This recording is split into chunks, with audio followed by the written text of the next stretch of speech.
ఆనందోత్సాహాలు polling శాతం పెంచేందుకు పౌరులను తరలించడంలో తెదేపా శ్రేణులు రెట్టించిన జోస్తో కదిలాయి. పోలింగ్ సరళి, మహిళలు ఉత్సాహంగా పాల్గొన్న తీరు, యువత, రైతులు ఓటింగ్లో పాల్గొనడం వారు వ్యక్తం చేసిన అభిప్రాయాలతో తెదేపా, జనసేన, భాజపాలో ఉత్సాహం ఉరకలేస్తుంది. కూటమి శ్రేణులు గెలుపు ధీమా వ్యక్తం చేస్తున్నారు. ప్రజలు అభివృద్ధి సంక్షేమాన్ని కోరుతున్నారని, దీని ద్వారా తేటతెల్లమైందని వ్యాఖ్యానిస్తున్నారు. జూన్ 4 వరకు ఉత్కంఠ కొనసాగనున్నా ముందే వారిలో ఆనందోత్సాహాలు వెల్లివిరిశాయి. తమ నేతలకు అభినందనలు చెబుతున్నారు.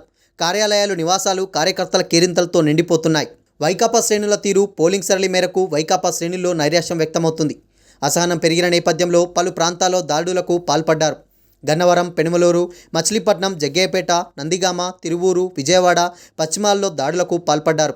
తెదేపా, భాజపా, జనసేన కూటమి కార్యకర్తలపై దాడులకు ఉసిగొల్పారు. కొన్ని నియోజకవర్గాల్లో వైకాపా నాయకులు పోలింగ్ కేంద్రాల వరకు రాలేదు. కొన్ని ప్రాంతాల్లో వారి కార్యకర్తలే నాయకులను నిలదీశారు. తమకు సొమ్ములెందుకు పంచలేదని ప్రశ్నించారు. పార్టీ నుంచి వచ్చిన సొమ్ము నొక్కేశారా అని తీవ్ర గందరగోళం సృష్టించారు. మైలవరం, తిరువూరు, నందిగామ, జగ్గయ్యపేట, గుడివాడ, పెనమలూరు ప్రాంతాల్లో సొమ్ముల కోసం నిలదీశారు. వైకాపా నాయకులు చాలామంది తెల్లమొహం వేశారు. విజయవాడ పశ్చిమంలోనూ కార్యకర్తలు ఘర్షణలకు దిగారు.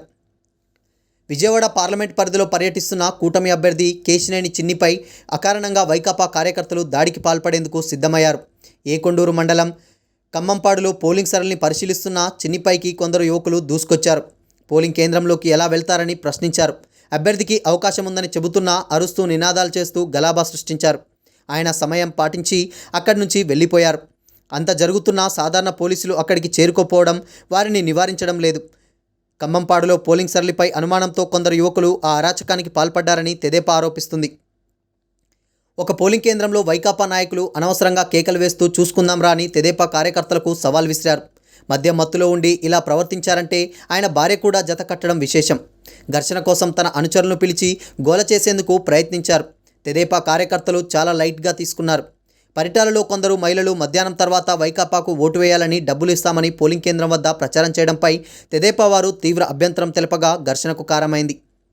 పెనుగ్రంచిపోలులో వైకాపా నేతలు కన్వింపులకు దిగి తెదేపా వారిపై దాడి చేశారు.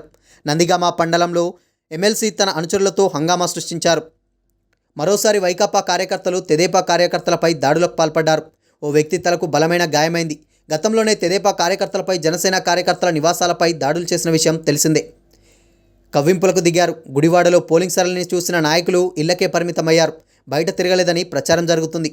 పరిధిలోని తేలప్రోలులో తెదేపా అభ్యర్థి యార్లగడ్డ కారుపై వైకాపా అభ్యర్థి వంశీతో సహా ఆ పార్టీ శ్రేణులు దాడిలోకి దిగారు.